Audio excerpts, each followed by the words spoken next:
Sign it, or you'll have nothing left. The voice cracked like a whip across the elegant ballroom.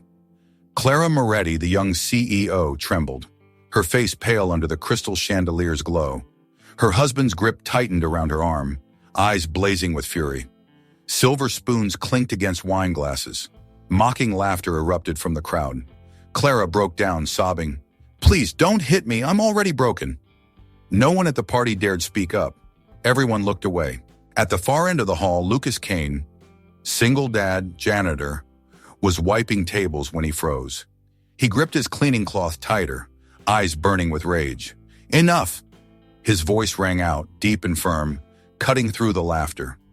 No one knew the truth he was about to reveal would silence the entire room. Clara Moretti, 25 years old, was a CEO who had everything on paper, but nothing in her heart. Beautiful, successful, yet her eyes always held a deep exhaustion that makeup couldn't hide. Her family had arranged her marriage to an older businessman to consolidate power. What looked like a golden cage from the outside was a prison of terror within. Her husband appeared charming in public, but behind closed doors, he was a monster who thrived on psychological and physical abuse. Clara had mastered the art of hiding bruises under long sleeves and painting fake smiles for the press. Every public appearance was a performance, every interview a carefully orchestrated lie. Lucas Kane, 35 years old, was the complete opposite. A single father working as a janitor in the corporate building, he was a former Navy man who had seen enough of the world to recognize pain when he saw it. His daughter Sophie, 8 years old, was his entire universe. Innocent and artistic, she often slipped little drawings under his lunchbox with messages like, "Daddy, you're my hero," written in crooked letters. 3 months ago, during a late-night shift, Lucas had found Clara unconscious in the elevator. Her hands were bleeding, her designer dress torn at the shoulder. He had quietly helped her to a taxi without asking questions, but the image haunted him. Tonight was different. Tonight, he watched as Clara's husband grabbed her wrist so hard that Lucas could see her fingers turning white. The man was forcing her to sign some document while guests pretended not to notice. "You're embarrassing me, Clara," her husband hissed through gritted teeth. "Sign the transfer papers, or I'll make sure you regret it when we get home." Clara's voice cracked as she pleaded, "Marco, please, not here. People are watching." "No one cares about you," he snarled. "Sign it, or you'll have nothing left." That's when Clara broke completely. Tears streamed down her face as she whispered the words that would change everything. "Please don't hit me. I'm already broken." The ballroom fell silent for a moment, but then the conversations resumed. People turned away, uncomfortable with witnessing such raw vulnerability. All except Lucas. He had been invisible his entire life. The janitor, the single dad, the man society overlooked. But watching Clara crumble while surrounded by hundreds of people who refused to help ignited something fierce inside him. Lucas stood up slowly, his 6-foot frame casting a shadow across the marble floor. "Enough," he said, his voice cutting through the ambient noise like a blade. Clara looked up, her tear-filled eyes meeting his for the first time. In that moment, she saw something she had never encountered before. Someone who truly saw her pain and refused to look away. Marco turned, furious at the interruption. "Who the hell are you?" "Someone who's tired of watching you hurt her," Lucas replied calmly. Security moved toward Lucas, but he raised his hand. "I'm not here to cause trouble. I'm here to remind everyone in this room that they're watching a woman being abused and they're choosing to do nothing about it." The crowd shifted uncomfortably. Camera phones appeared, but not to help, to capture the drama. After the party ended in chaos, Lucas found Clara sitting alone in the parking garage, still clutching the unsigned papers. "You dropped this," he said gently, holding out her silk handkerchief. Clara looked up, surprised. "Thank you. You didn't have to." "What you did in there?" "I have a daughter," Lucas said simply. "I want her to grow up in a world where people don't just watch when someone needs help." As if summoned by his words, Sophie appeared from behind a pillar, having waited patiently during his shift. She approached Clara shyly and pressed a crumpled drawing into her hands. "This is for you," Sophie whispered. "It's a flower. Daddy says flowers help when people are sad." Clara stared at the simple drawing, a sunflower drawn in yellow crayon with the words, "You are brave," written underneath. For the first time in years, Clara smiled a real smile. 2 days later, Clara found herself standing outside a modest apartment complex in the older part of town. She had never been to this neighborhood before, where laundry hung from fire escapes and children played in the narrow streets. She clutched Sophie's drawing in her hand like a lifeline. When Lucas opened the door, he looked genuinely surprised. "Mrs. Moretti? How did you—" "I looked up your address in the employee records," Clara admitted. "I hope you don't mind. I couldn't stop thinking about what your daughter said." Sophie peered around her father's legs, her face lighting up when she saw Clara. You came to see us." The apartment was small but filled with warmth that Clara's mansion had never possessed. Hand-drawn pictures covered the refrigerator, books were stacked on every surface, and the scent of homemade cookies filled the air. "Would you like some tea?" Lucas offered, gesturing to their tiny kitchen table. "Can we have a tea party?" Sophie interrupted excitedly, already pulling out her plastic tea set. "Please, Miss Clara, I make the best pretend tea." Clara found herself laughing. Actually laughing. For the first time in months. "I would love that, Sophie." As they sat around the small table, Sophie chattering away about her drawings in school, Clara felt something she had almost forgotten existed. Peace. "She's wonderful," Clara told Lucas quietly while Sophie went to get more cookies from her toy kitchen. "She's everything to me," Lucas replied. "Her mother left when Sophie was 3, said she couldn't handle the financial stress, that she deserved better than a struggling single father." Clara winced. "I'm sorry." "Don't be. It taught me that family isn't about blood or money. It's about showing up every day, even when it's hard." Sophie returned with a plate of actual cookies, slightly burnt around the edges but made with obvious love. "I helped Daddy make these," she announced proudly. Clara took a bite, and despite the charred taste, found herself tearing up. "They're perfect, sweetheart."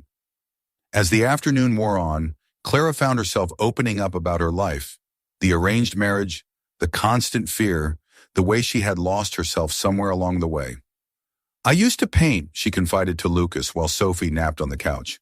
"Before the marriage, before the company took over my life, I had dreams of opening an art gallery." "What stopped you?" Lucas asked. "Marco said art was frivolous, that successful people don't waste time on hobbies. Gradually, I stopped painting, stopped reading for pleasure, stopped doing anything that brought me joy." Lucas leaned forward. "When was the last time you felt truly happy?" Clara thought for a long moment. "Today. Right now. In this moment." "Then why do you go back to him?" The question hung in the air like a challenge. Clara wrapped her arms around herself, suddenly cold despite the warm apartment. "Because I don't know how not to," she whispered. "My family built their reputation on this marriage. The company's board expects stability. If I leave Marco, I lose everything." "But what are you really losing?" Lucas asked gently. "A life that makes you miserable? A marriage that's slowly destroying you?" Clara looked around the modest apartment, at Sophie's artwork on the walls, at the cozy reading corner with well-worn books, at Lucas's navy medals displayed proudly on a simple shelf. "You have so little, but you seem so content," she observed. "We have each other. We have laughter. We have hope for tomorrow. That's not little, Clara. That's everything." When Sophie woke up, she climbed into Clara's lap without hesitation, snuggling against her as if they had known each other forever. "Will you come back and visit us?" Sophie asked sleepily. Clara kissed the top of her head, breathing in the scent of children's shampoo and innocence. "If you'll have me." "Always," Sophie said firmly. "You're part of our family now." As Clara prepared to leave, Lucas walked her to the door. "The offer stands," he said quietly. "If you ever need somewhere safe to go, our door is always open." Clara nodded, unable to speak past the lump in her throat. That night, alone in her cold mansion, Clara stared at Sophie's drawing taped to her bathroom mirror. She had hidden it there, the only place Marco never looked. For the first time in her adult life, she began to imagine a different future. One where she wasn't afraid to come home. One where her voice mattered. One where someone loved her not for what she could provide, but simply for who she was. She pulled out a small sketch pad she had hidden in her bedside drawer, a remnant from her artistic days. With shaking hands, she began to draw. It was rough, imperfect after years of neglect, but it was hers. She drew Sophie's face, Lucas's kind eyes, the warmth of their small apartment. She drew the woman she used to be, and slowly, carefully, she began to sketch the woman she might become. Outside, storm clouds gathered over the city, but for the first time in years, Clara Moretti fell asleep with hope in her heart. The next morning, she would face Marco's demands, his anger, his threats. But tonight, she allowed herself to dream of sunflowers and tea parties, and a little girl who thought she was brave. The storm broke 3 weeks later. Marco had hired a private investigator who discovered Clara's visits to Lucas's apartment. The photos were damning, not because anything inappropriate had happened, but because they showed something far more dangerous to Marco's control. Clara looked happy. "You think I'm stupid?" Marco screamed, throwing the photographs across Clara's office desk. "My wife, slumming it with the janitor and his bastard kid?" Clara's hands shook as she looked at the images. There she was, laughing with Sophie, sharing a meal at their tiny table, looking more alive than she had in years of marriage. "It's not what you think," Clara said quietly. "I know exactly what it is," Marco snarled. "You're embarrassing me, making me look like a fool who can't control his own wife." That evening, Marco's family descended on their mansion like vultures. His father, the patriarch of their business empire, sat at the head of their dining room table like a judge preparing to deliver a sentence. "Clara," he said in his cold, measured voice, "you've created quite a problem for us." Clara sat silent, her hands folded in her lap to hide their trembling. "The board is asking questions," Marco's mother added, her voice dripping with disdain. "They're wondering if you're mentally unstable, having some sort of breakdown." "Maybe I am," Clara whispered, surprising everyone, including herself. Marco slammed his fist on the table. "Don't you dare play crazy with us. You know what's at stake." His father slid a document across the polished wood. "You have two choices, Clara. Sign this resignation letter from the CEO position, along with papers transferring your shares to Marco, or we destroy you publicly." Clara stared at the papers, her life's work reduced to legal text on expensive letterhead. "We have photos," Marco's mother continued smoothly, "of you visiting that man's apartment, of you acting inappropriately with his child. The media will eat it up. CEO abandons duty for sordid affair with employee." "Sophie is just a child," Clara said fiercely, the first real fire they had seen from her in months. "Exactly," Marco's father smiled coldly. "A child whose father will lose his job, whose family will be destroyed, all because you were selfish enough to involve them in your midlife crisis?" The threat hung in the air like poison. Clara realized with crystal clarity that they would destroy Lucas and Sophie without hesitation if she didn't comply. "Sign the papers, Clara," Marco demanded, his voice taking on the dangerous edge she knew too well. "Or everyone you care about pays the price." Clara picked up the pen with trembling fingers.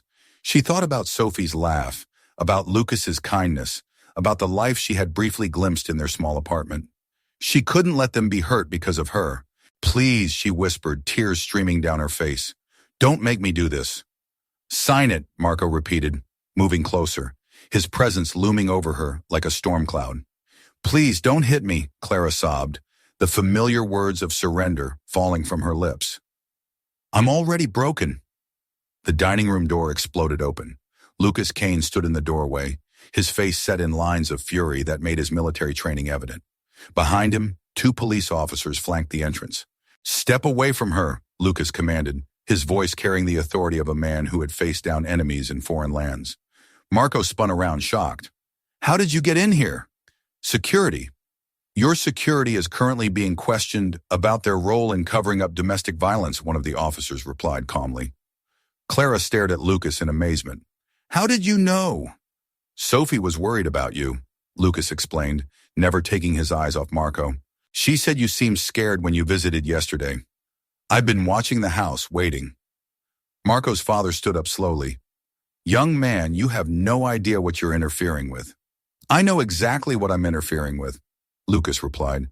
"I'm interfering with a woman being coerced and threatened by her abusers." He turned to Clara, his voice gentling. You don't have to sign anything you don't want to sign.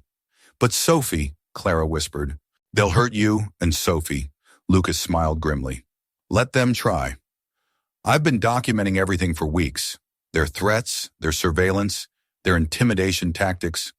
I have enough evidence to bury them all. He held up his phone showing a recording app that had been running, including the lovely conversation I just recorded from outside the window. Marco lunged forward, but the police officers stepped between them immediately.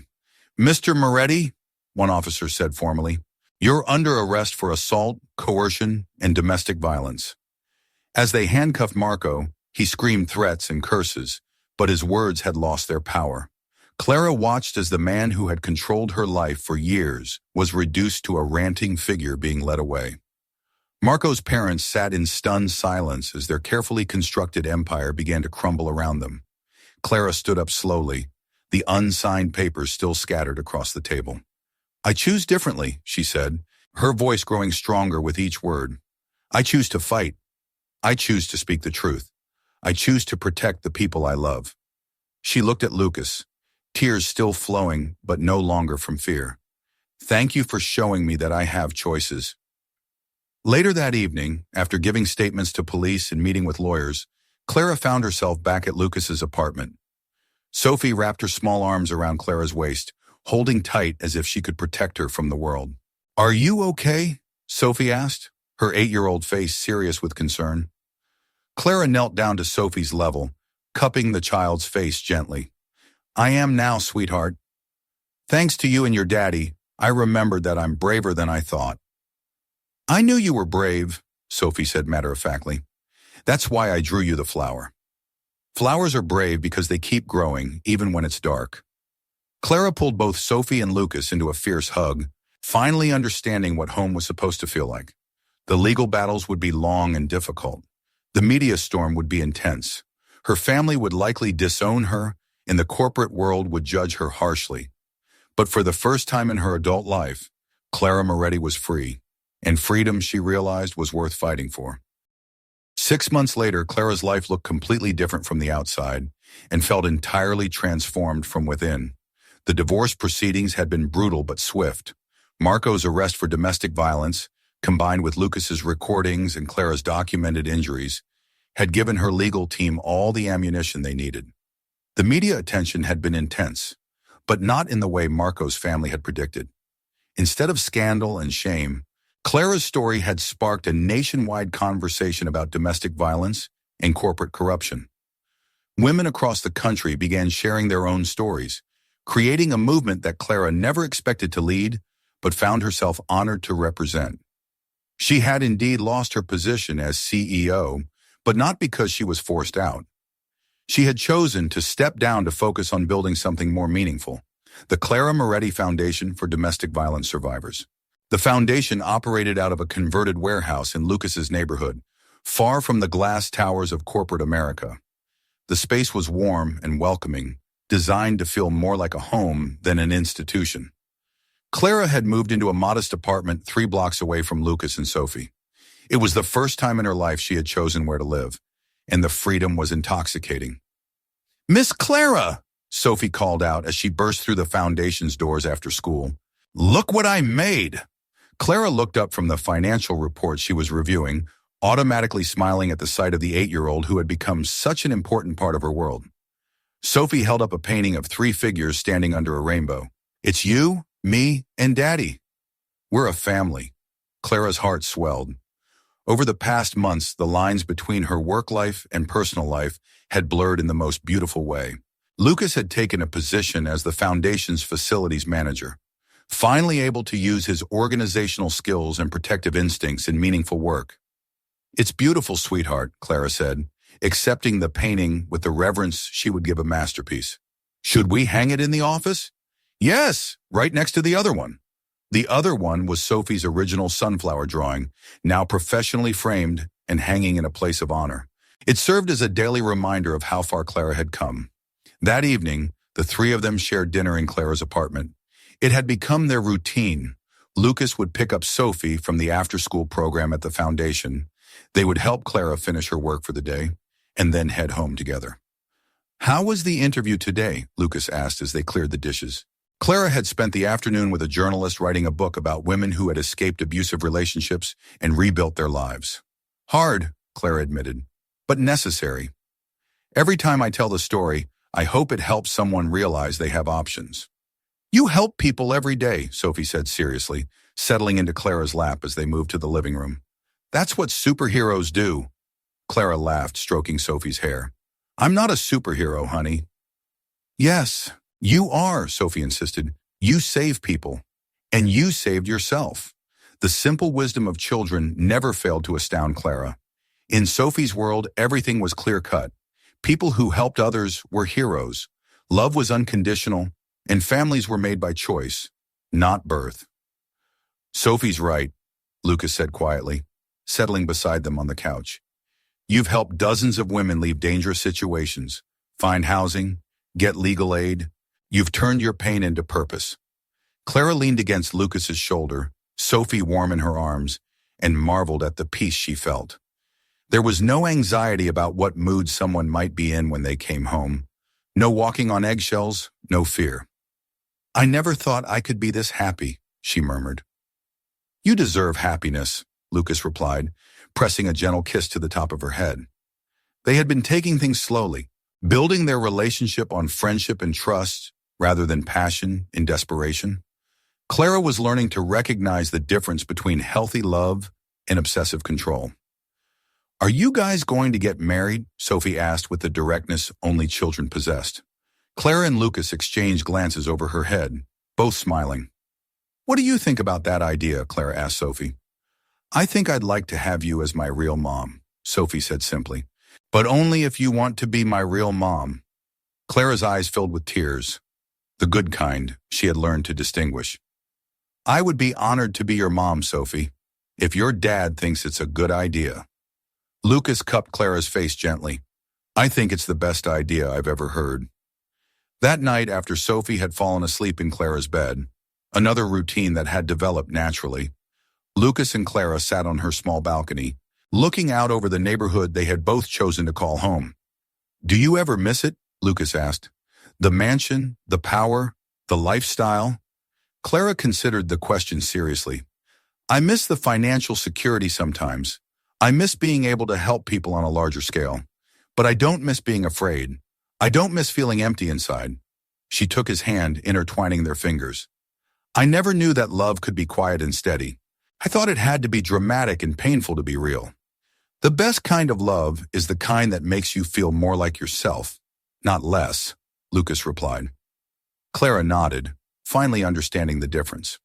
1 year after that terrible night in the mansion's dining room, Clara woke up in her modest apartment to the sound of Sophie giggling in the kitchen.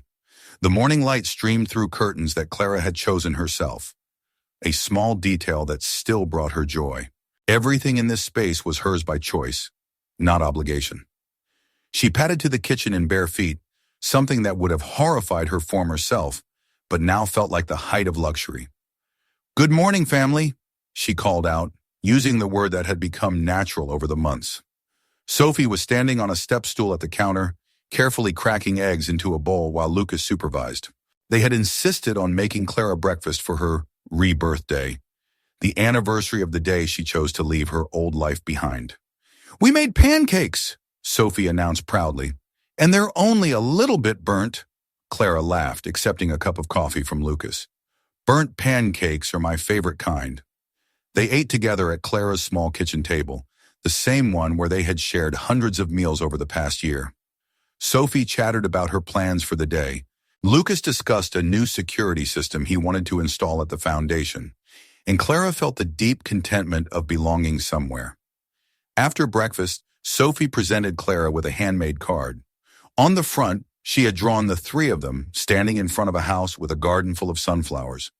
Inside, in careful second-grade handwriting, Sophie had written, "Thank you for choosing to be my mom. I choose you too." Clara had to excuse herself to the bathroom to cry happy tears in private. Later that morning, as they prepared to head to the foundation for a special celebration with the staff and clients, Clara caught sight of herself in the hallway mirror. The woman looking back at her was different from the polished CEO who had once graced magazine covers. This Clara had laugh lines around her eyes, hands that showed the work of building something meaningful, and a peace in her expression that no amount of makeup could fake. "Ready?" Lucas asked, appearing behind her in the mirror. "More than ready," Clara replied, turning to face the two people who had become her anchor. At the foundation, they were greeted by dozens of women and children whose lives had been touched by Clara's story and work. There were former clients who had found safe housing, women who had escaped abusive relationships, children who had been reunited with mothers who had fled domestic violence. "Speech!